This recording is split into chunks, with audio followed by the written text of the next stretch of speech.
that his arm span is as wide as it is high. His upper back is even. His taste buds are very sensitive. His jaw is like the jaw of a lion. He has 40 teeth, a lot here on teeth. The teeth are even. They are without gaps. That's number 25. Number 26, and the purveyors of teeth whiteners would be happy to know this. His teeth are very, very white. His tongue is large. His voice is powerful. His eyes are dark, dark blue. His eyelashes are like that of a cow. And next time you're with a cow, take a look. They really, truly have magnificent eyelashes, and they need them to keep the flies out. He has a tuft of white hair between his eyebrows. And then this is one I invite you all to check. Do you have, put your hand on the top of your head. Do you have a little bit of a raised area? And if you have a bit of a raised area, that's one of the 32 marks. I have a little bit, but I saw this remarkable Tibetan monk once who kept his head impeccably shaved because he had this amazing sign of Buddhahood at the very top of his head, Lama Zopo. And then this is a marvelous quote, again, describing, celebrating the perfection of the body of the Buddha from the Suvarna Pravasa Sutra of the Mahayana tradition. The countenance of the Buddha is like the clear full moon, or again, like 1,000 suns releasing their splendor. His eyes are pure, as large and as broad as a blue lotus. His teeth are white, even and close, as snowy as white jade. The Buddha's virtues resemble the boundless great ocean. Infinite, wonderful jewels are masked within it. The calm, virtuous water of wisdom always fills it. Hundreds and thousands of supreme concentrations throng it. The marks of the wheel beneath her feet are all elegant. The hub, the rim, and the thousands of spokes which are all even.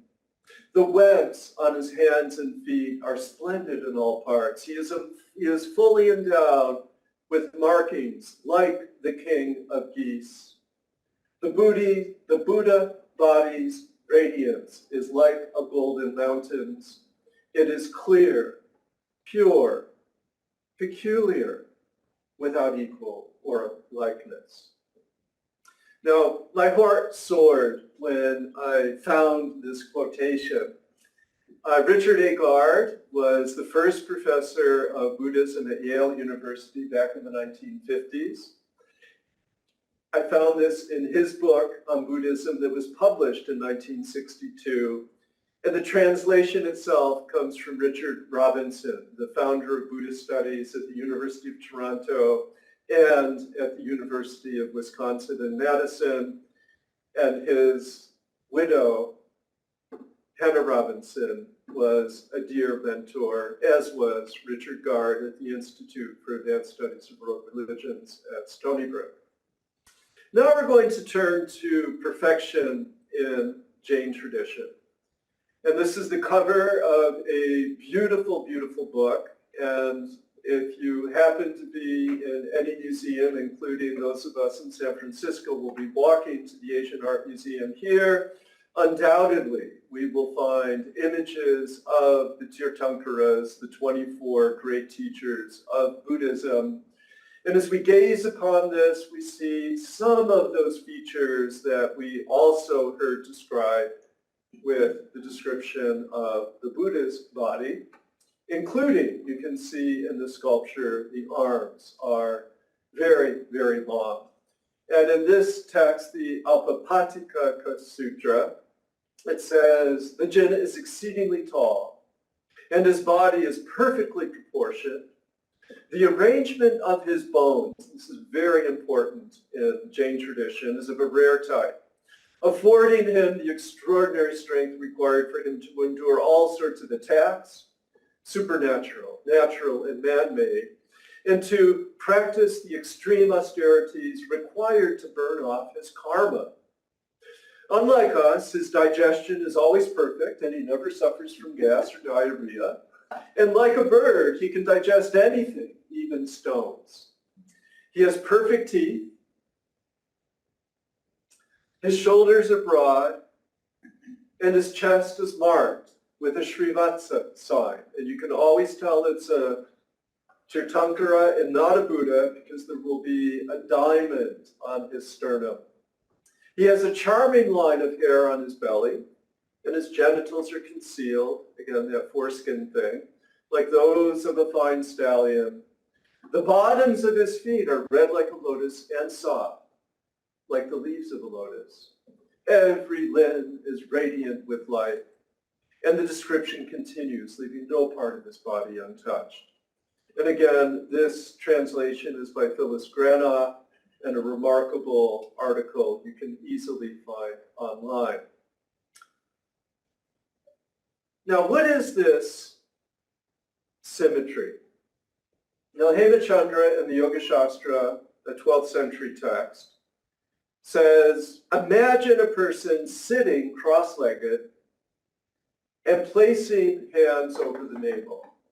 If one imagines that the two knees are joined by a line, and from the right shoulder to the left knee, and from the left shoulder to the right knee, and from the forehead to the hands, a straight line is drawn, one gets 4 straight lines in the form of a cross. If these are equal to another, symmetry is apparent. If they are not, one of the 5 other samsthanas are results. And this is from Anglasana. So what are, first of all, the bodies? And then we're going to move to the samsthana. Now, Loriliai talked about the subtle body, and what we find is that in Jain tradition, we each have multiple subtle bodies. We have first our gross body, and then 4 modalities of the subtle body. The Vaikuriya body is the body described earlier that allows the practitioner to endure austerity. And with this Vaikuriya body, we are able to effect change through fasting, through adhering to discipline, through meditation. Second, the translocation body, the aharaka body, allows us in those states of meditation, in those states of becoming whelmed, to translocate and hang out, even for a microsecond, with the folks in the Siddhaloka. So the translocation body allows us to be in the company of the saints. The fiery body allows us, similar to the transformation body, to generate the heat that is required to burn off the karmas that bind each individual within the realm of samsara. And then finally, the karma body. And we're going to see that this is, in some modern scientists, aligned now with the fascia within the body. This is the subtle body that Loriliai referred to. This is the repository of all the samskaras and the vasanas. Now within this body, a very important thing is the samhanana. And the samhanana is described and illustrated as well-knit joints that allow one to endure the long periods of sitting required in order to effect transformation. So symmetry.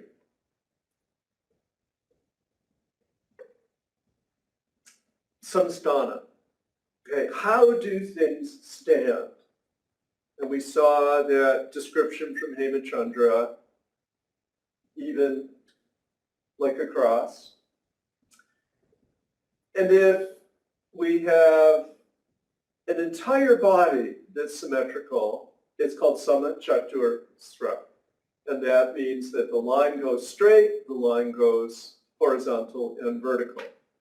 However, virtually all of us, and you can experiment by taking your photograph and placing a mirror to it, right down the middle, and you'll see, and you can probably even look on your Zoom screen and see that one side is different from another side. And what we find articulated here are 5 forms of asymmetry. The upper part, asymmetrical, but the lower part, symmetrical. Below the navel, symmetrical, and not above, asymmetrical.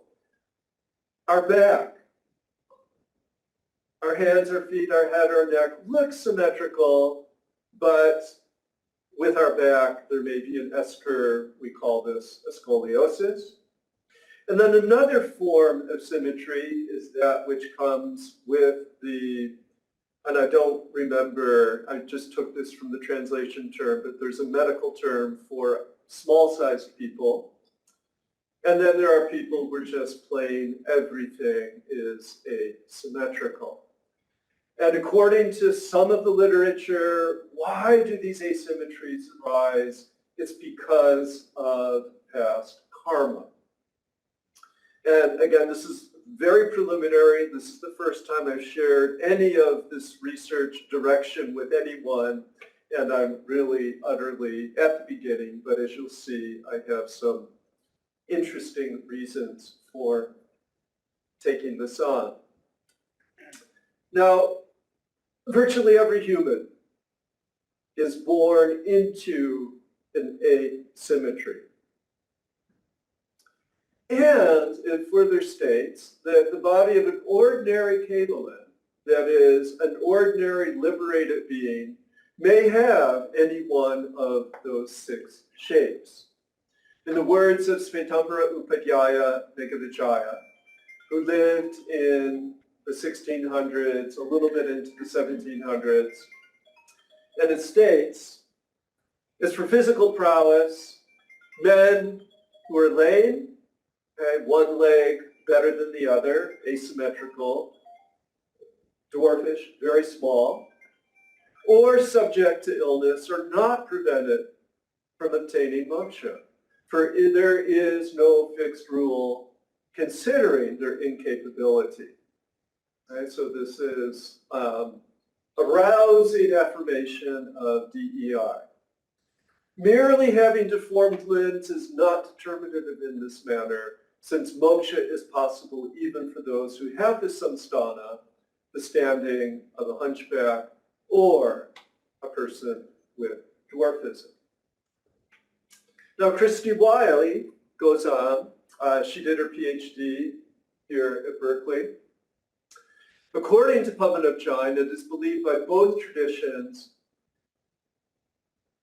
that the entirely unsymmetrical or deformed body is the result of extremely evil karmas in past lives.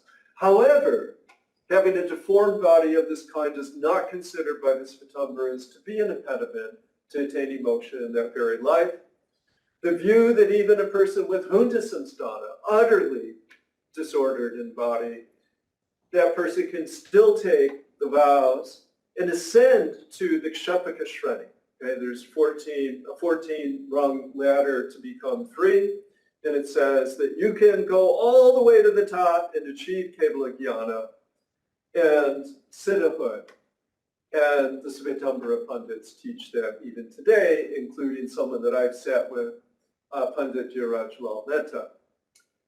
And then Wiley, however, goes on with a little bit of a sobering note that even though the Digambara texts do not consider body type to be an impediment to the religious life, current practice disallows men from having certain physical deformities.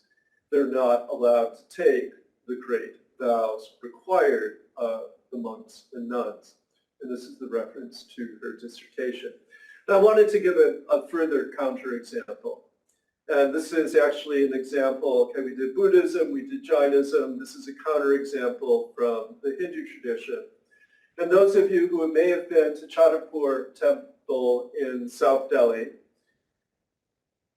until they built the new temple adjacent to the Lotus Temple, this was the largest temple of all of India. And my wife Maureen and I had the good fortune of sitting with Baba Sant Nagpal, who founded this in 1974. We sat with him at the occasion of a World Religions Conference in 1994, and he revealed to us first his dreadlocks, which by the time we were with him were remarkably long, and second, his disability, and he had polio, had not been able to stand or to really move, had sat under this tree. He really doesn't even know what year he was born, but probably born in the 1950s or 60s. He seemed to be somewhat of an age mate at the time. And he just sat there and meditated, and soon people from all over came to just be with him, to take blessings from him. And he then arranged for this magnificent Shiva temple with, it's actually multi-faith, with an amazing giant Hanuman that if you've been in South Delhi, you may have seen. So now what I want to do is bring this into the contemporary period. And I'm going to talk a little bit from the perspective of modern yoga therapy about the interlinking of contemporary, albeit California, body work with the ideas that underlie why asymmetry can be a problem. And I'm going to start first with Dr. Hiroshi Moriyama, who is on the right. He's the founder of the California Institute for Human Science, which offers doctoral degrees, not unlike the California Institute for Integral Studies. And his greatest proponent and promulgator, Paul Grilly.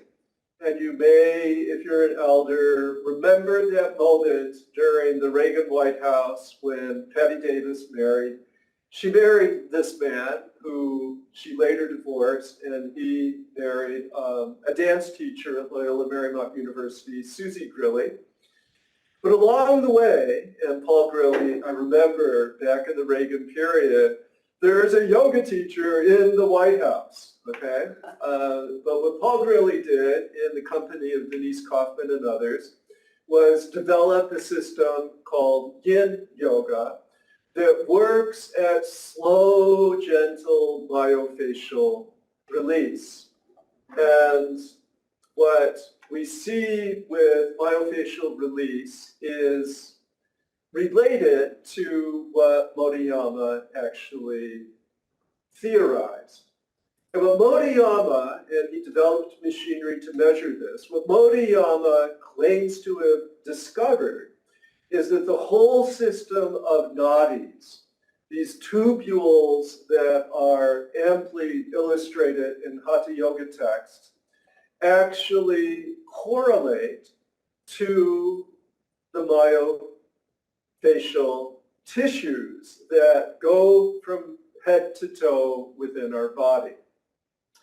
And what he claimed was that where those fascia get glommed up, there are, and if any of you know the book Touch for Health, which works with the meridians and the nadis in a similar manner, there are correlates, like in Chinese traditional medicine, between those meridians and body systems. And what Moriyama said was that if we are able to, and this goes directly to Lorilai's presentation, what's first, body or mind? Mind or body? And what I think we're now learning is that they are inseparable, and that if you really go after the myofascial contractions, things will change. And I share this picture of Ruel Kazanjian, who is an expert in what is called orthobionomy. And here I'm getting just a little bit personal, but back in my own asymmetrical narrative, I went to him as a body worker, and he just literally vavoomed my body into this, relocated my ribs. It was really like amazing. And not only did my body change, my mind, my emotions changed as well. And that was just a delicious moment that was then augmented by the work of this remarkable woman. And you can see her on one knee. Her name was Jasmine Lee. She was a student of Indra Devi, and she was one of the original founders with Chuck and Lottie Yoga Works in Santa Monica, and for 30 years developed and taught a system of slow, and as I reflect on it, myofascial release. And I could only manage to do one yoga class with her per month because it required so much emotional integration in those intervening days. So what I wanted to do was to sort of honor those three people and then point you to the fact that there is, research science on all of this. And in the Journal of Bodywork and Movement Therapy, you can go to this article, The Effects of Myofascial Release or Self-Myofascial Release and Control Position Exercises on Lower Back Pain and Idiopathic Scoliosis, a systematic review, that there are many studies that are available and more to be done. So I wanted to end with two moments of poetry. One from the Yoga Sutra, such as we can consider it poetry. Perfection of the body is beauty of form, strength, and adamantine stability. And again, that word samhanana, right? Putting it together. And then Walt Whitman. The love of the body of man or woman balks, refuses account. The body itself refuses, balks characterization. That of the male is perfect, and that of the female is perfect. The female contains all qualities and tempers them. She is in her place and moves with perfect balance. I believe the likes of you shall stand or fall with my poems. Man's, woman's, child, youth, wife, husband, mother, father, young man, young woman, head, neck, hair, ears, drop into the ears, eyes, eye fringes, iris, eyebrows, waking or sleeping eyelids, mouth, tongue, lips, teeth, roof of the mouth, jaw hinges, nose, nostrils, cheeks, temples, forehead, chin, throat, back of the throat, strong shoulders, manly beard, scapula, ample side-rounded chest. All attitudes, all the shapeliness, all the belongings of my body or your body or of anybody's body, male or female. Oh, I say now, these are the soul. So, thank you.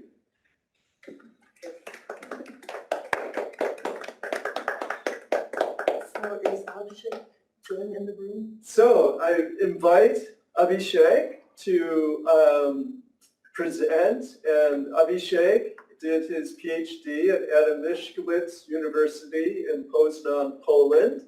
He worked with the International School for Jain Studies, did an MA and an MPhil in Delhi in Sanskrit, is an expert in Sanskrit Jain literature, and has found other textual material that talks about this issue of symmetry and problematizes in its own way the topic of bodily perfection.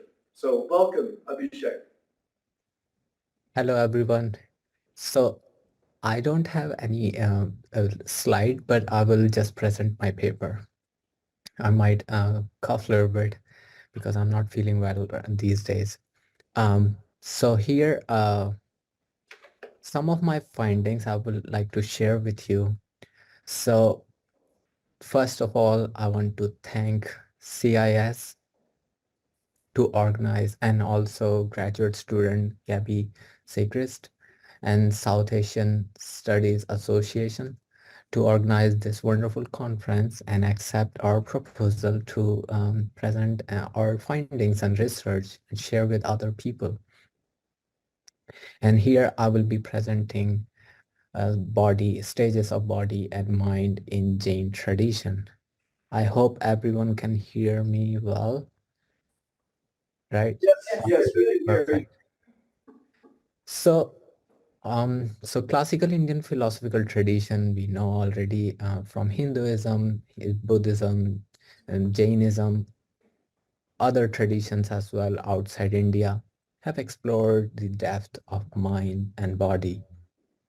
Jains were also productive in early centuries. I'm mostly referring around first century, a little bit around 300 BC. In between these 400 years, they were exploring all the depth of mind and body. And then later in Prakrit texts, Ardhamagdi in Shwetambar tradition, Shaur Seni Prakrit in Digambar tradition, they were all discussing mostly the mind and body. So there are so much details, but I will try my best to boil down into just few references. So I'm gonna use three texts. So Gomar Tasara is the commentary. Gomar Tasara written um, by Acharya. What is his name? Um, I forgot the scholar name, but Gomer Sara and Shubha Chandra around same time, 10th, 9th, 11th, 10th century.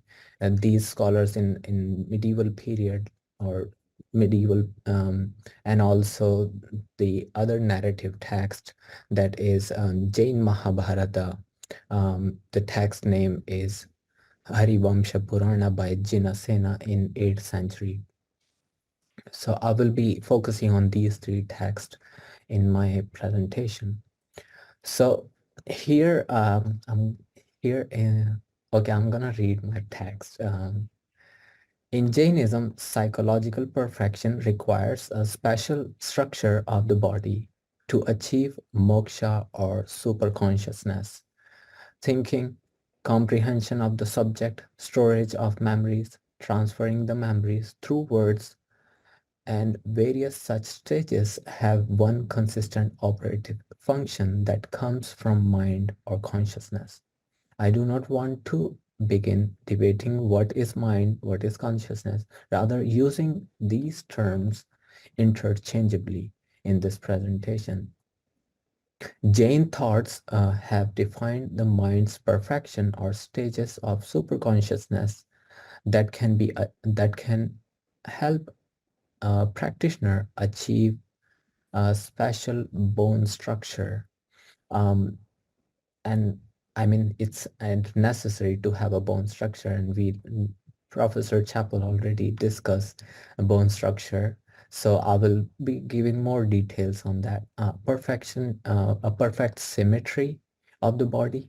So six type of bone structure in Jainism are very important, aligning with symmetric and asymmetric growth, physical body, avdarika, fall under and the karma called nama karma, which has 93 subcategories. So altogether in Jainism, there are many types of karma, but one of the major ones is eight kinds, and one of the eight kinds is nama karma, and karma has subcategories 93. To save the time in this presentation, I will just focus on bone structure of the body and how the storytelling tradition incorporates the Jain doctrines of Nama Karman, especially when it comes to attaining enlightenment. I will use three references: Gomatsara Karmakanda by Nemi Chandra, so that's the scholar name, and Jnanarnava by Acharya Shubhachandra, 9th century. Harivamsha Purana is the same time, around 8th, 9th, in between these. Jinasena too, because there are two Jinasena in Jain tradition, in Digambara Jain tradition. In Jainism, the importance of body and its strength is utmost for achieving the highest state of meditation and leads to enlightenment. The South Indian Digambara Jain Acharya Shubhachandra, 9th century Common Era, defined meditation in Jnanarna. So first I will go with meditation because mind also very important in Jain tradition. So what is meditation and how Jains understand meditation, especially in that text called Jnanarnava, Ocean of Knowledge, as follows. Meditation is defined by the awakened ones as the concentration of mind, a seer who has the greatest structure of the bone. So it means the best structure of the bone or symmetry of the body.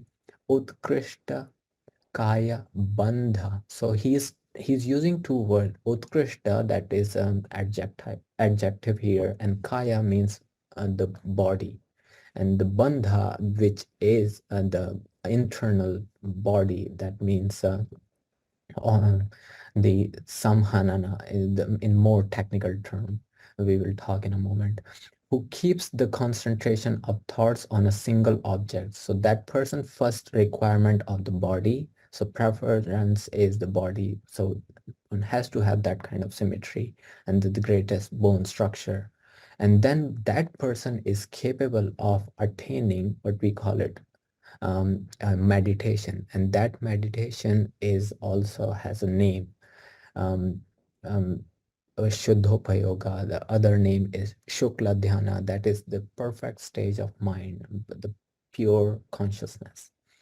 And that person has to focus on an object. And there's a debate in within Jainism, Indian Jain scholars, okay, whether it is just one object or it's just within oneself. So I don't want to go into that detail within Indian scholars, Indian Jain scholars, but 48 minutes antar muhurta. So within 48 minutes, achieve the perfection of the super consciousness.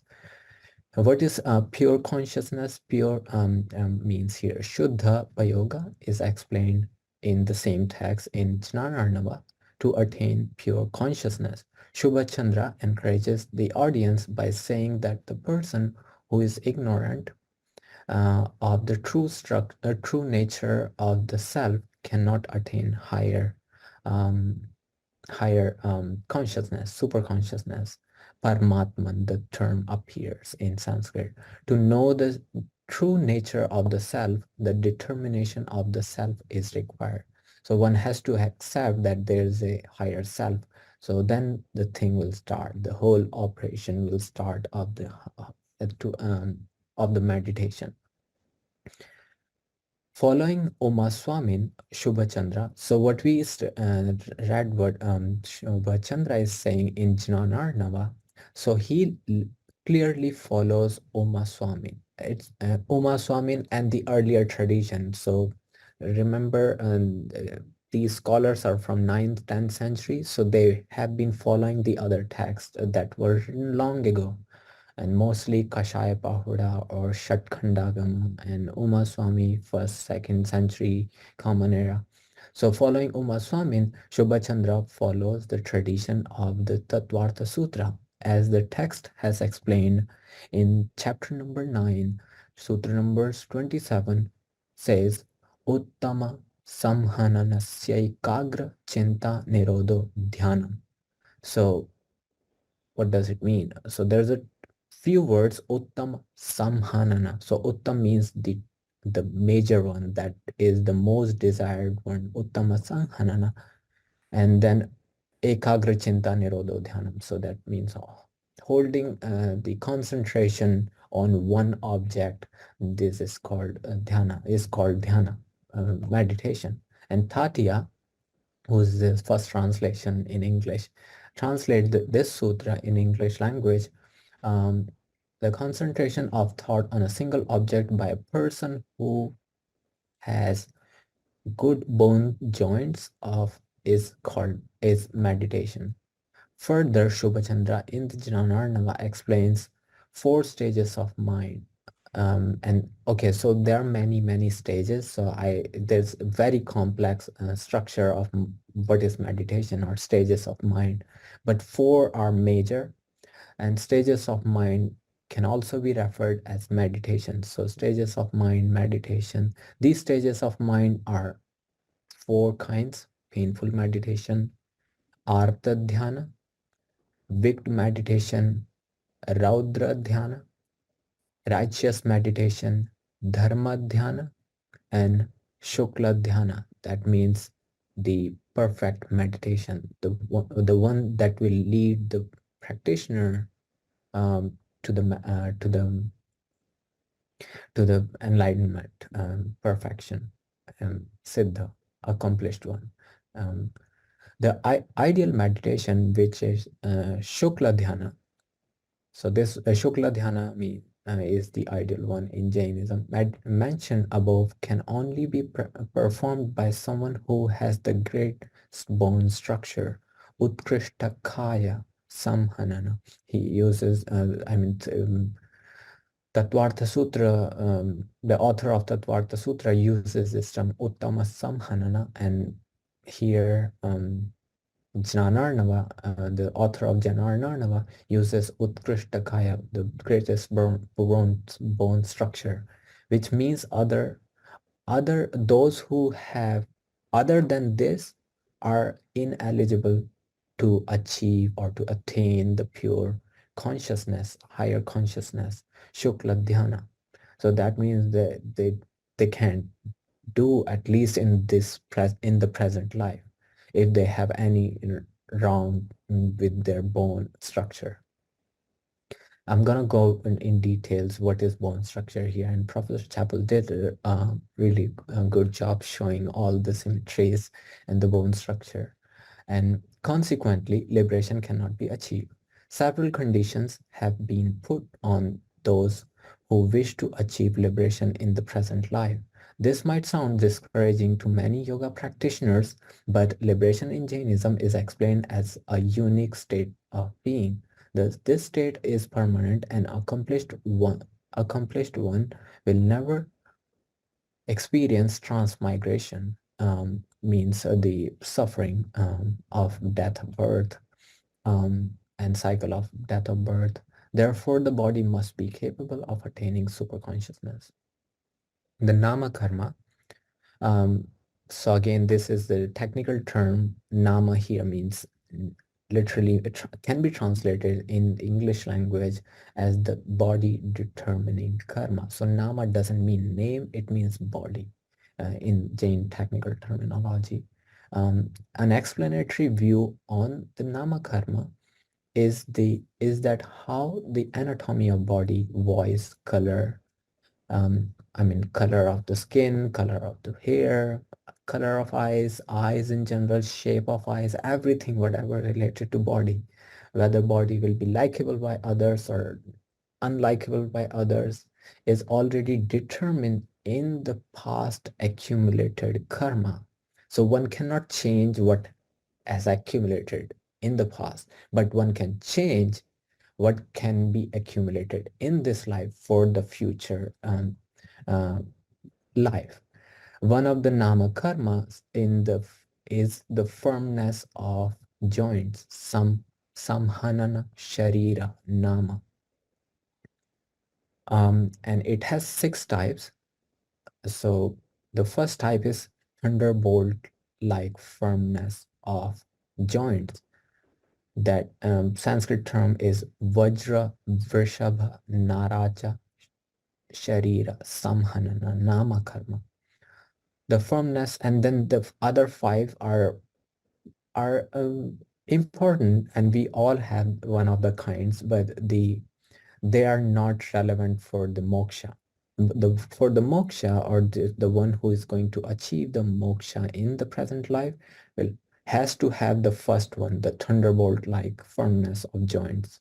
So that is the basic requirement to have to be capable of achieving the higher consciousness, meditation, shukla dhyana, pure consciousness, and ultimately the moksha. If the person uses this body and mind and his capacity or her capacity. The firmness of joints figures, the second is Vajra Naraja Samhana Sharira Nama Karma. Firmness of joints. I'm just using the translation given by Von Klasnep. So I have to think about the translation at some point because these translations doesn't really give anything here. And Naracha Sharira Samhana, this is third kind of firmness. And firmness of joints figure 4, Ardha Naracha Sharira Samhana Nama. That is, okay, so the fifth one is firmness of joints figure 5, Kilita Sharira Samhana Nama. Firmness of joints figure 6, Asamprapta Sripartika Samhanana Nama Karma, Sharira Nama Karma.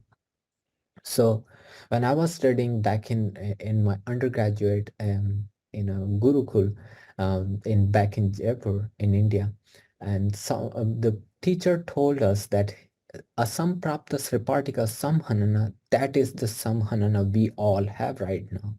We don't have other 5, the first 5, but the last one, because our bone structure can easily be broken if we hit the ground or we hit anything to our joints, that can be broken. But the other ones are, they're stronger than the asamprapta sripartika. So we have right now the worst one that can be broken easily, but not the one who is going to achieve the moksha in the present life. Has the first type, that is thunderbolt-like firm joints of firmness in joints. Acharya Nemichandra. So this is another text, Gomartasara. Gomartasara is the commentary of Shatkhandagama. So Digambara Jains don't really have Agama canonical text, but they do have some of the explanations, and that explanation gathered together in one text called Shatkhandagama, 6th chapter kind of Agama. Agama here, again canonical, but it's not. So there's a disagreement within Digambara and Shvetambara. So there's this commentary is actually very easy to follow than what we have in Shatkhandagama. Shatkhandagama is very complex text. And it was written around the 10th century by South Indian Digambara Jain scholar. Further explained asymmetric and symmetric bodies. The text Gomartsara Karmakanda is a commentary and considered a very important and major text in this tradition. Sharira Samhananama Karma has 6 divisions. The best symmetrical figure is Samchaturasra Samsthana Nama.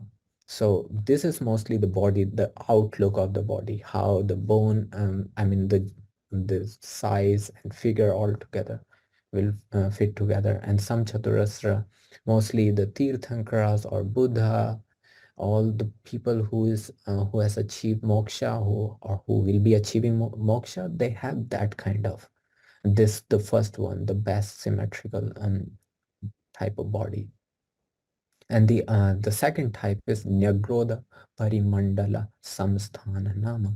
This is I can't really explain right now, but it has something. Some people are big on the top, but they are very small in their legs.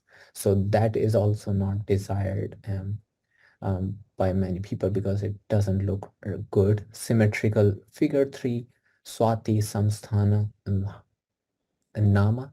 So some people are very big in the bottom, but they are small on the top, on the half of the top. And the hunchbacked Kubja Samsthana Nama, that is symmetrical as well because it hunchbacked, and maybe here yogic tradition, I'm just explaining something that I have learned in yogic tradition studying in my past experiences, that yes, it is possible to change, but Digamara Jains will never accept that Hunda Sharira Samsana, the one who has sorry, not Hunda, but hunchback some sthana, and can even become a monk or can attain the enlightenment in any form.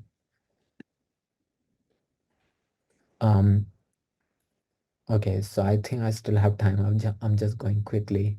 And that's his asymmetrical figure, Vama, and then the other one is Vamana Samsthana Nama. That means so those who are very small, people can't grow more, and like a dwarf, I think, type like uh, body, and other asymmetrical. The sixth one is Unda Sharira Samsthana. That is also not relevant for these three are not able, the last three bodies are not able to or capable of achieving the moksha. The one who will attain enlightenment in the present life is born with best symmetrical figure Samchaturasra Samsthana and Vajra Vrishabha Naraja Samhana, thunderbolt-like firmness in joints. Further in life, the Bhavya, so this is another technical term in Jain. Bhavya means the one who is eligible to achieve moksha or super consciousness, higher consciousness, enlightenment, anything that is that will lead to moksha will have to reach the level of psychological perfection, which can be achieved through Shukla Dhyana. So one thing is requirement in Jain tradition, that okay, you can achieve moksha because of this and that, because of you have to have this, but there are a storytelling tradition will tell you something else completely. So okay, these are capabilities and one can achieve, but doesn't mean one will achieve. Okay, so we have some example, and I will just use one example from Harivamsha Purana, also known as Jain Mahabharata. So Jains wrote their own Mahabharata, and here we have this example. So after battle, 18 days of battle with Pandava protagonist brothers and antagonist brothers, Kauravas, and they killed everyone. Now they realize, oh, we have done so bad. We have done lots of violence, and we created a lot of injury to people, land, and everything, and to environment, everything.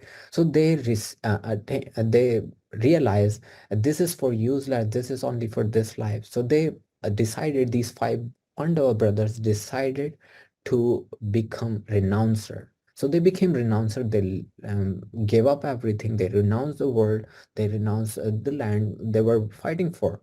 And then what happened? Pandava brothers were five of them: Yudhishthira, Bhima, Arjuna, Nakula, and Sahadeva. These five brothers were doing meditation, trying to achieve. And someone came and they tried to, um, you know, um, interrupt their meditation. Um, so all of five brothers were capable of achieving moksha, and according to Jain stories, three of them achieved moksha. So Yudhishthira, Bhima, Arjuna, three of them. Nakula and Sahadeva could not. Why?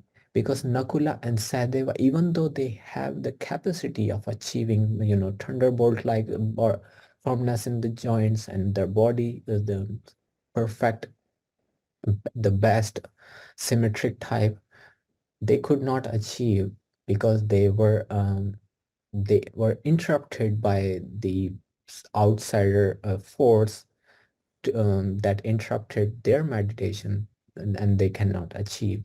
So it's not so Sahadev and Nakula achieve not moksha, but they achieve something called um, the best heavenly realm. I mean, after once they finish their life, 33 saga, they will achieve moksha afterwards. They have to be born in human life, and then same sort of requirement. So bodily requirement, and also the bone structure, firmness in the joints. It could wrap up in just a few. Okay. Yes. And then all right. The role of Nama Karman is significant in achieving the highest level of stillness in mind. Storytelling tradition teaches great person Shalaka Purusha, or the one who is determined based on Jain Puranas to achieve the moksha, has the greatest strength, greatest bone structure in the present, and the greatest bone structure, i.e. Vajra Vrishab Naraja Samhana Sharira, is a consequence of good proportion of karma. Importance of good and greatest bone structure strength is required for attaining salvation. Okay, so here is the four kinds of meditation. Painful meditation, Artha Dhyana, is four kinds. Anishta Yogaja, which arises out of association of soul with undesirable objects of beings. Two Ishta Sanyogaja, that which arises out of the separation of soul from the desired object and beings. And Vedana Janita, the third one, that which is caused by a painful consequent upon a disease or sickness, Nidana Janita. So these are four, these we all have. Big meditation, Raudra Dhyana, are also four kinds: taking delight in committing violence, Himsanandi; taking delight in falsehood, Smrshanandi; taking delight in stealing, Chauryanandi; and taking delight in sensuous pleasure. The other two, Dharma Dhyana, and I'm just wrapping up very quickly. So Dharma Dhyana, which literally means, okay, who can do this Dharma Dhyana? So we as a humans can do this one. The third kind of meditation, the pure meditation, is motionless. And that is mostly what Shubha Chandra did. He said only four Brahma Vihara that we find in Buddhist texts, and Jains call them Anupreksha, Bhavana, Chatur Bhavana, Maitri, Pramoda, Karunya, and Madhyastha, benevolence, empathy, compassion, equanimity, can help us or the practitioner to achieve the meditation, the Dharma Dhyana meditation. And Shukla Dhyana meditation also has many folds, four of them.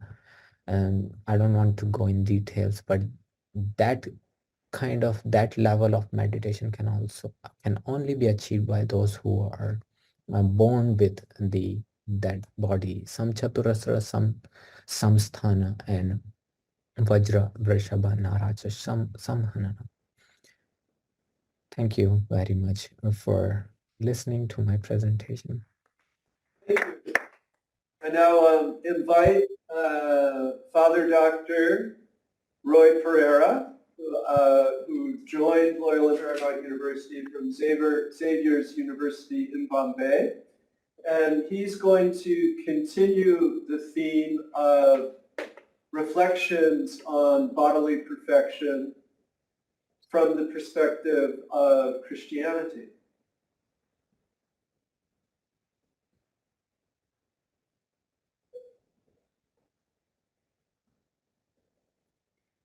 Okay, Roy, if you can unmute, we're ready to listen to you.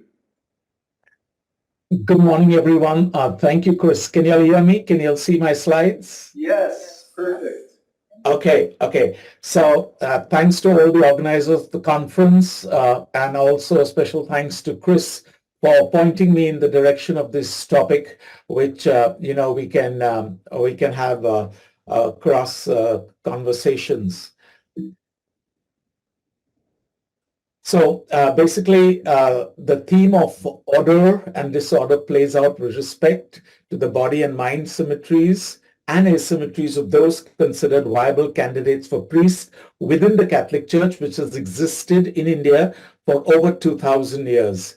So we shall examine the tradition as well as canon law to spell these out. And what are the body and mind symmetries necessary for Guru Diksha? And that is the word that we use for the ordination. Can some of these be dispensed with? What are some of the impediments that could prevent Guru Diksha? And under what conditions can something considered disordered be accepted as ordered?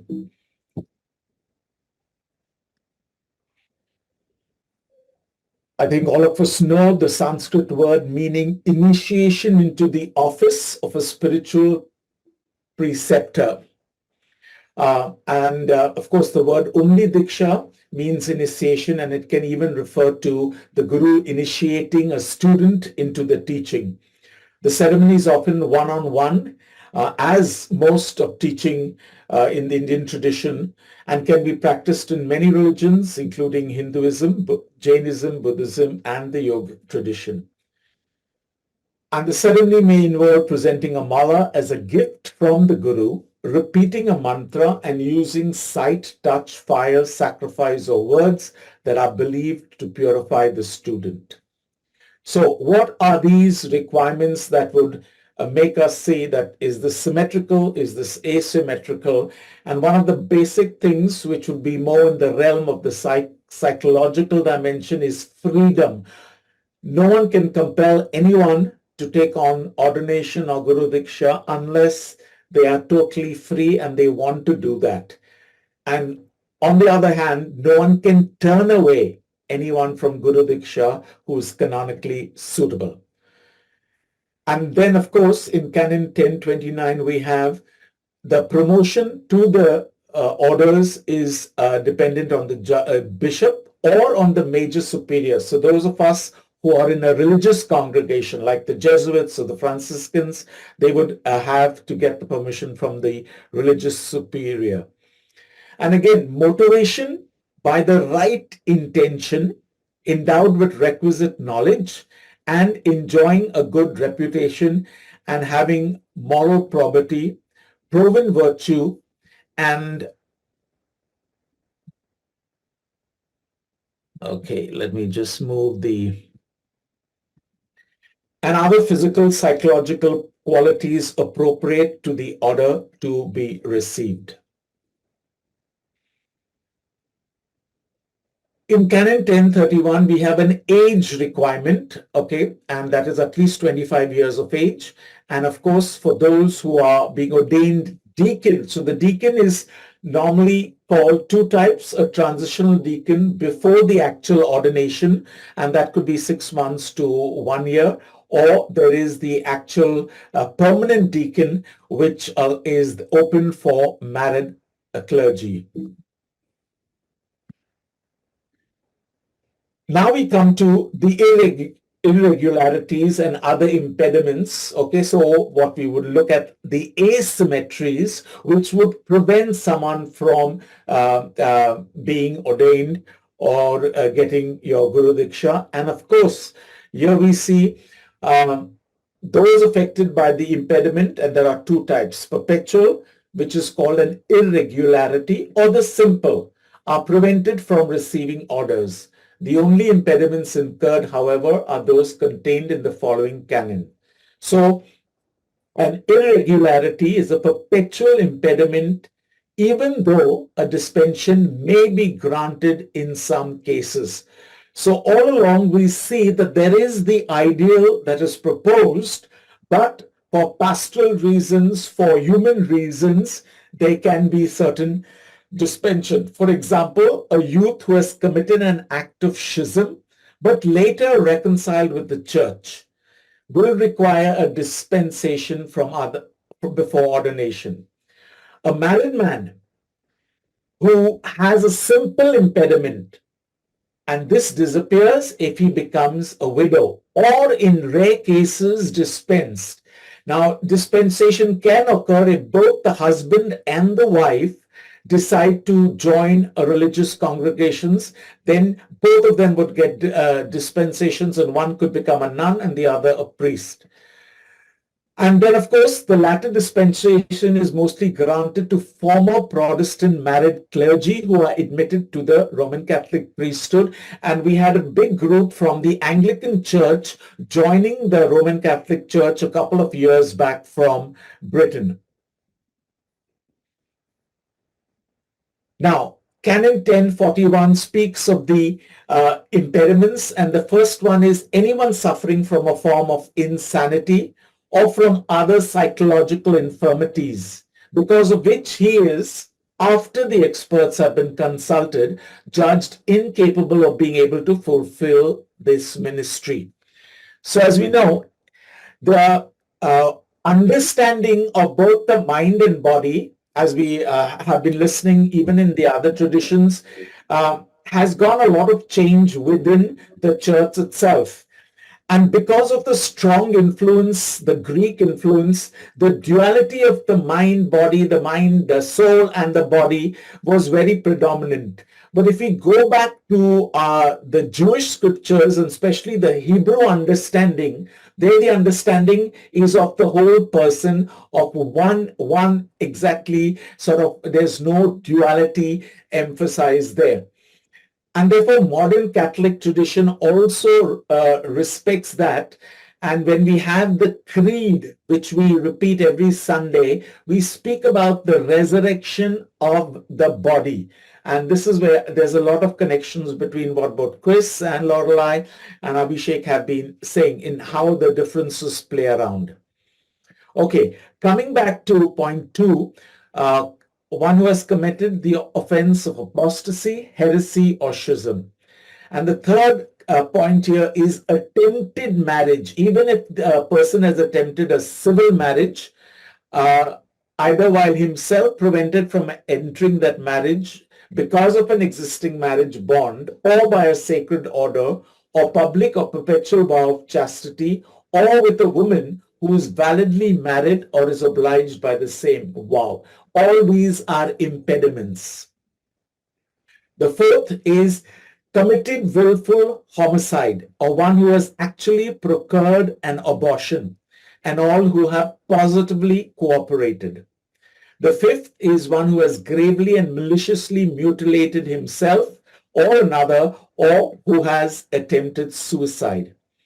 And the sixth, one who has carried out an act of order which is reserved to those in order of the episcopalate or priesthood. So if you were trying to do like maybe hearing confessions, or if you were trying to ordain someone, and we've had examples where some people tried to ordain a women priest during the 80s, 90s, and at once they were then barred.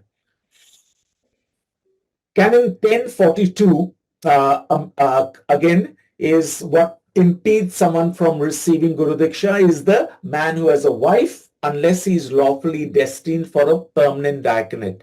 So the permanent diaconate allows people to get married if they are already married. And then, of course, I'm jumping to the third point, a neophyte, that means a beginner, a novice, but if he has been sufficiently tested. So someone who's just come into the religion, just been baptized, he could also go in for the priesthood. Now, just because we do not know, so ignorance of the irregularities or the impediment do not exempt from them. And these are multiplied if they come from different cases and from multiple, especially in case of murder or having procured an abortion.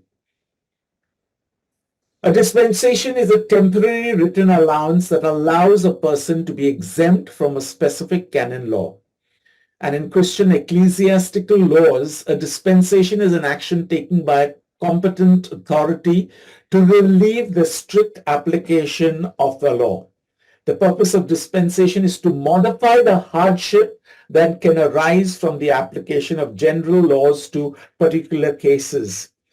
I think Abhishek mentioned the general requirement in the Jain tradition, but then the storytelling tradition will tell you something else. And I think this is what is good about this is there's always the ideal and what can we do to make it more human, to to explain individual cases which might not really fit into the overall picture.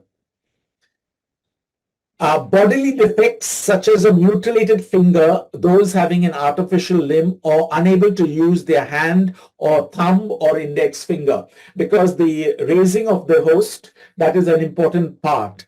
Now there is a priest who was blind and he joined the Jesuits and he was allowed to be a brother but not a priest, and then he desired to become a priest and then permission had to got from Rome. And today, Father Larry, who works at Creighton University, has been blind for many years, doing remarkable jobs, saying Mass, saying the Eucharist as a priest, even though he's blind. And there was another Bombay priest who had a defect of stuttering. He could not speak, but again, he had to get the dispensation. And a couple of years now, he is able to speak pretty well. So I think these are very helpful dispensations.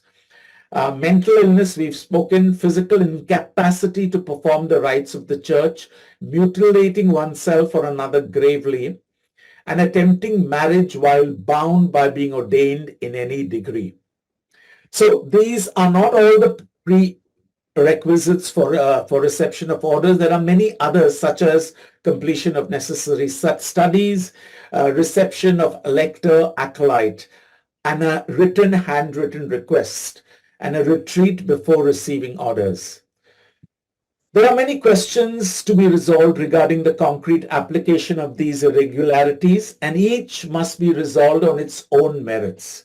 So canon lawyers debate the finer points of the law as to whether certain impediments are applicable or not. For example, what should be done when the mental condition might not be permanent?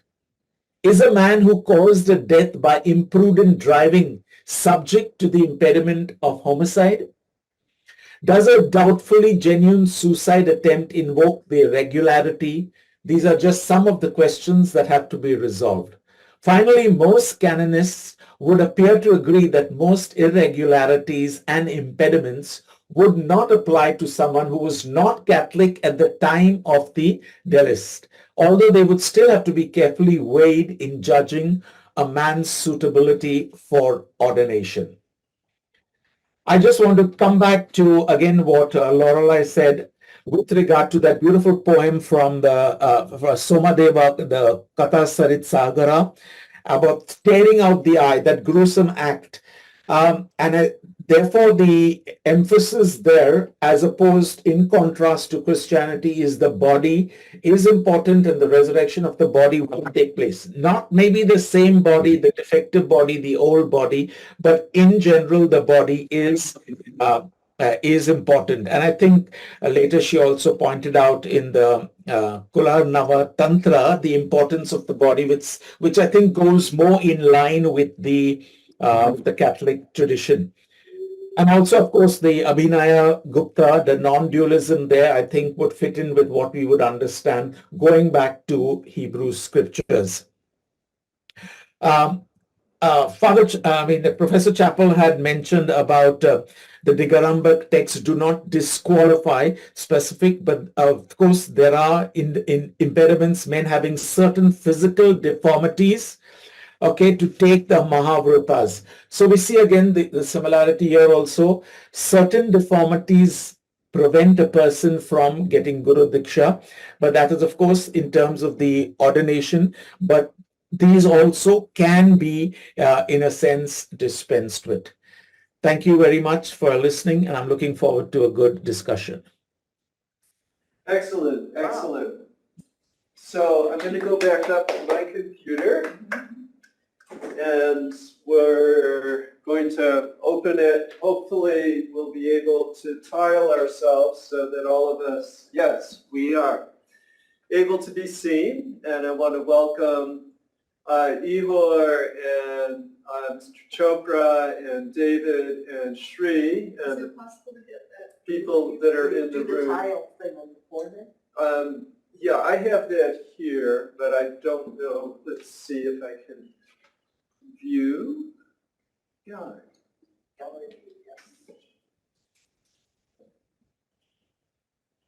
There we are. All right, so we're all in. So Loriliai, let's hear from you a little bit to begin with. And I want to thank Roy for, bringing us all into this conversation together. So you'll need to unmute, Loriliai. Tell me what do you I have a couple of questions for other folks, but That's perfect. Yeah. Yeah. Well, also, let's see, what did I have here? So I thought I was really struck by this notion that Abhishek that you brought up. So basically, no osteoporosis for Jain monks. If the Jain monk has osteoporosis, he's out of luck, which is like, but I find that really interesting, especially because what we know now is the sort of the calcium, vitamin D, K2, vitamin K2 are all these things that you can use to get these really strong joints. So I mean, I'm just wondering about, so this will be a question for you, and then I have another one for you, Chris, as well too. But this is just something to think about in terms of, what's the connection between these very physical bodily interventions that we've discovered today, and why these get sort of spiritualized in these sort of earlier texts as sort of things that simply have to do with what you can do with the mind. Now, of course, obviously, it makes me think right away this notion of that. It makes me think about this notion that the mind can sort of overcome the lack of calcium and sunlight, for your bone health. Okay. Then I'm just curious to see what you guys think about that. Is it possible to sort of make up for actual, vitamin deficiencies, vitamin D, K2, calcium in relationship to sort of physical sort of sort of manifestations of the body? So that's one thing, and that would be, it's for you, but it's also pretty much everybody on the, you as well, Roy, everybody on the panel, this particular idea. Another thing, I came across this stuff like a little while ago. I want to say a couple of years ago. This really interesting, which might interest you, Chris. This guy, this Dr. Andrew Moulton, who was doing all this work on face asymmetries, and so and how people have and if you look at photos, we watched like a couple of videos like some time ago, and you can look at photos of people from the early 1900s. And their faces are symmetrical and even, okay? But if you look at people today, like movie stars, they're always a little bit off. Now, he says it has to do with sort of medical treatments that cause any different kinds of things that cause what he calls mini strokes in the brain, which causes parts of the body to become, the face, there's like 12 facial nerves, and some of them become sort of paralyzed, and then a person's face becomes asymmetrical. Okay, so he's really interesting. Now, he relates some of that to actually sort of certain practices, including certain kinds of shots for children as well. But it's just, I found it super, super interesting. But I'm thinking about it particularly in this idea that we then looked at a bunch of pictures because we were like, is that really true? And so we looked at a bunch of pictures from the early 1900s, 1800s, and we just started comparing pictures of people from those periods, because we did have some photography at that time, to sort of pictures of people nowadays, like even movie stars, etc. And he's right that there's this really interesting asymmetry in a lot of people, not everyone. So can you put his name in the chat? Because I definitely want to look this up. Sure. Okay. Yeah. Let me see if I can remember how to spell it. I might be giving you the wrong name. Let me look that up and let you know later. Okay. Okay.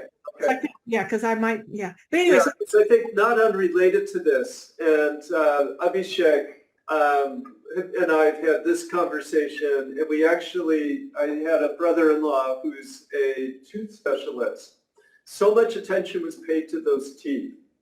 And I remember being in awe of my Indian acquaintances over many decades whose teeth were just so perfect. So teeth, second, jaw. And what our yoga teacher, who was from Calcutta and grew up in India, she had us do this test that we always fail. And I did the same test with Abhishek, and he said, oh, yeah, I can do that. What's the test? One of the things that my brother-in-law hypothesized was that the crowding of our teeth is because our food has become so easy to masticate and swallow that we are not energizing our jaw sufficiently. And then our yoga teacher also had a theory that we think so much, and that where does our thinking take place? It takes place in our jaw, because every thought we have is actually sub-vocalized and stays in this area. So I'm going to do the demo and see if we have people in our viewing audience who can do this. But Very quickly, Chris, you might just, since you're talking about jaws and chewing, it's like a really important theme that you find in tantric texts. This notion of charvana is a Sanskrit word, and it literally means chewing. And that is what, and that's how, and I understand that as well, that, you know, that even the assimilation of spiritual practices involves a kind of mental chewing. It's a sort of, it's a kind of, you know, so, well, but you know, but give us a test now. We'll try it. okay, so the test is, can you stick all your 4 fingers vertically in your mouth? And you can see Abhishek can do it. I cannot. So how about you, Roy? Not? Okay. No, 3. I actually can. All right, all right. So I'm a little bit wound up in here.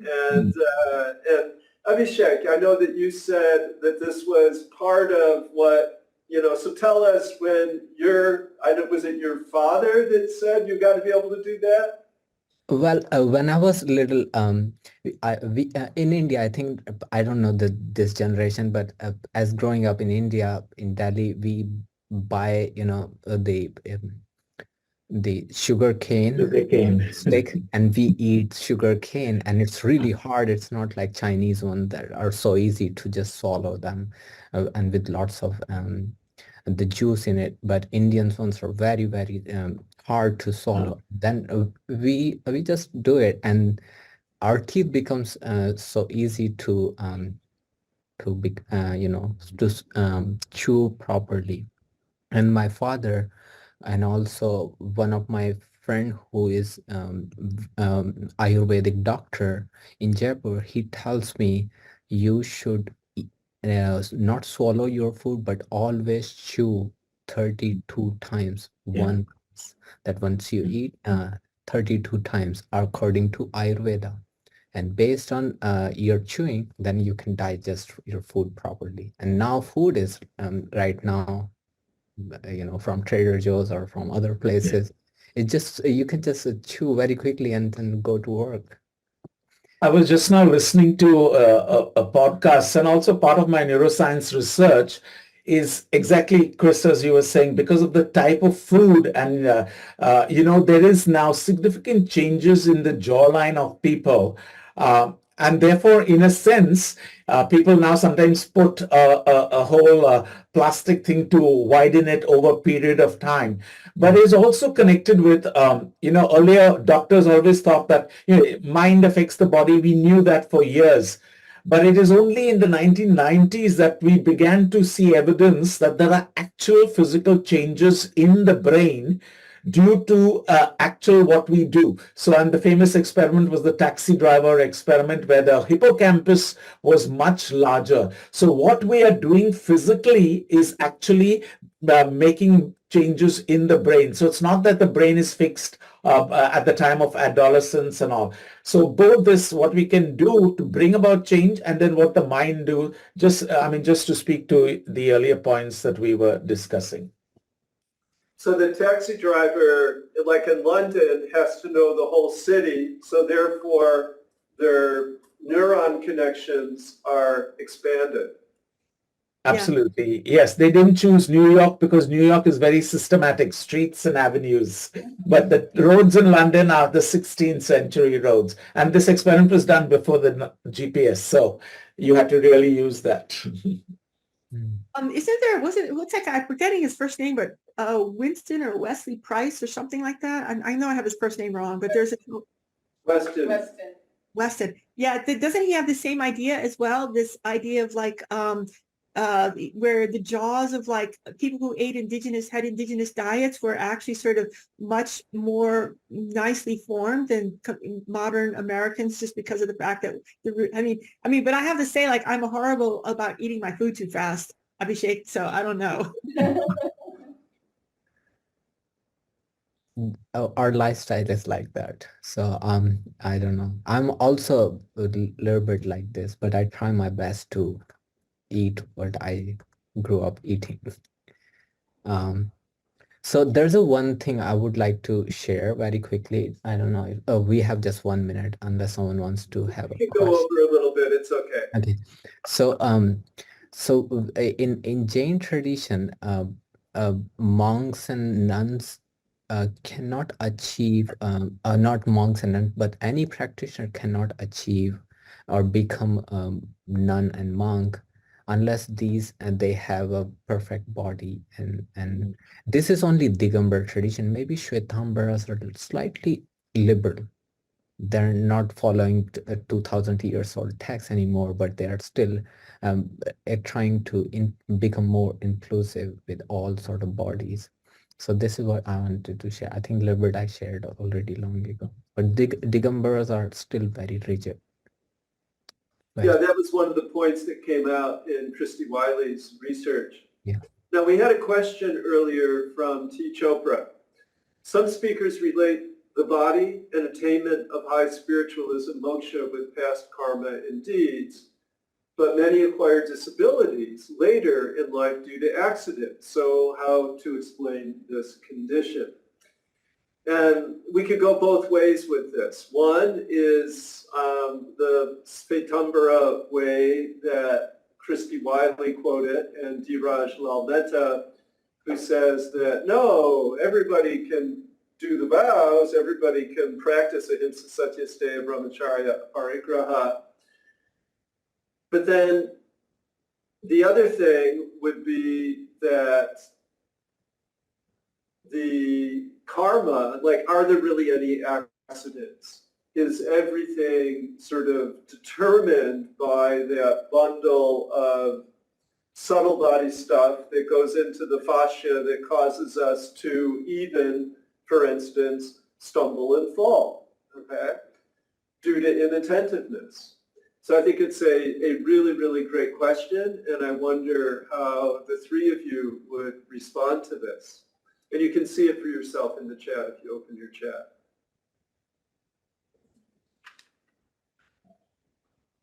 I think I would go with, I mean, obviously I'm not looking at Jain traditions, but I would go with this idea of there's a karmic explanation for what happens later in life in any case. But, you know, for the traditions that I work with, disability is not really, I mean, I think Jainism, of all the traditions in India, and we talked about this in my class the other day, actually it was pretty funny because what we were talking about was, I was trying to get them to understand some ideas in the Bhagavad Gita, this notion of, like, you know, Samkhya, Purusha, and Prakriti as these sort of separate things. And they brought up this notion of the Infinity Stone in Marvel movies as giving, you know, Ultron this capacity for sentience. Okay. And so then we said, you know, so we're talking about that. And I was saying, well, you know, but there's an interesting thing going on here. For Ultron to get sentience, he has to actually have a physical object. And I said, which of the traditions that we're looking at here would be the one most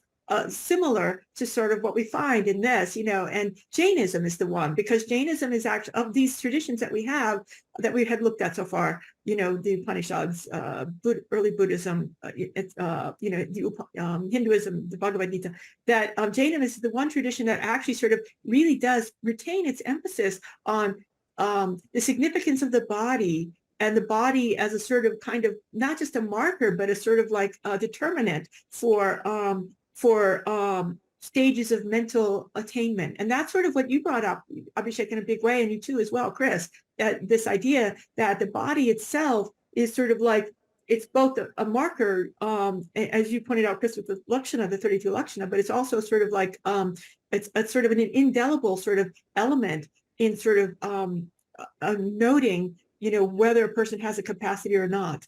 You know, so that's just, I'm just throwing that out there that, you know, so I find that rather interesting. But Jainism is more wed to the body than the other traditions that we find in India, is basically, to sum up what I was trying to say. Yeah. So I just, it's all these details we have is coming from Shatkhanda Agama in Digambar tradition.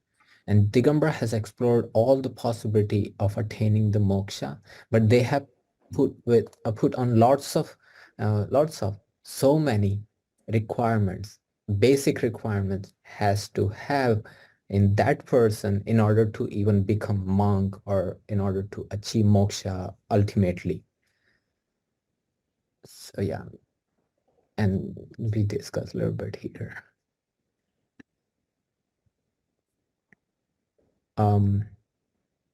Yeah, Roy, what do you think about the physicality in Christian tradition? Yeah, no, that's a very interesting question. Um, again, there would be the ideal where someone would say, no, you need A, B, C, D, E, okay, in order to attain that spiritual enlightenment or spiritual moksha. But I think today, what the good point is, Christianity also and the church takes into consideration a lot of the learnings from psychology and how people, may be impaired, and does not mean that you deny them the full works. So in that sense, I think the bringing in of psychology and the studies from science into the tradition has really prevented us from being so black and white, and therefore I think the attainment is now open to many more people. As I said, even you could have a blind priest. Last year in the novitiate at Culver City, we had a blind person who was actually the governor of Washington, or rather the one below the governor. So, and he joined the Jesuits. He was fully blind. So I think that because of understanding of the way people are, and even the understanding of the whole thing of orientation and how that has also come into this thing, and they said that does not disqualify someone from becoming a priest, etc. So these are some of the things that science has brought in, and I think it has led to a more humane understanding and of people, and like, yes, everyone can attain for the kingdom of God. Beautiful. Okay, Maureen in the room here has a question. Well, I was just thinking about how the Jain and the Buddhists, maybe somewhat the Hindu as well, talk about these strong joints as a prerequisite. And when you think about how long people have to sit, in most of those traditions, it's kind of like, priming the pump there, right? You have to have this physical thing in order to do these physical practices. And then I'm also thinking, as a long-time meditator and knowing a lot of long-time meditators, many of them have blown out their hips and their knees and their body in some way from long meditation. So I'm just, no conclusion, just kind of thinking about these things. Yeah, I think that really goes to the physicality of what's required for long-time meditation, but also the physicality, and Roy literally lifted up what has to be done by a priest, which is to lift things up. And that part of the ritual is essential. And I'll call it the pageantry, the theatricality of liturgy is a requirement. I mean, it has to take place in order for the ceremony to be complete.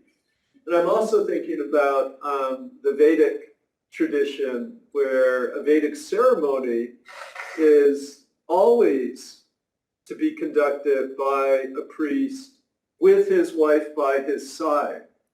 And that is sort of a double physical presence that I found very, very interesting when I learned that. Yeah, it's interesting. It's not the priest actually that does it. It's the yajamana, which means the person who's the patron of the sacrifice can only, perform the sacrifice with his wife. And so, there's all those stories with Rama after Sita is gone because he banishes her from the kingdom. He has to build a golden statue of Sita in order to perform a Vedic sacrifice. Now, he's not the priest, though. He's actually just the patron. The priests themselves, yeah, but they would just come and do the ritual, as priests, 4 priests or 16 priests, but without their wives ever. Okay, thank you for that correction. So we're nearing our time, and the computer will put us to an end if we don't do it ourselves. So I'd rather that we do it. And what I want to do is first thank those who showed up. We had many people that had joined throughout the course of what's here in the morning. And for those of you tuning in, we will reconvene again at 6:30 California time for a ceremony celebrating the passing of memorializing one of our board members who passed a few days ago. We'll also be celebrating the work of two SASA honorees, Deepak Nayar, professor of economics at JNU in India, and Maestro Swapan Chowdhury, the founder of the Ali Akbar School of Music here in Marin County, California. So I then invite you, of course, to, and we'll be in group session for those here. And then, but we'll be streaming, so if you want, there'll also be a little bit of music there.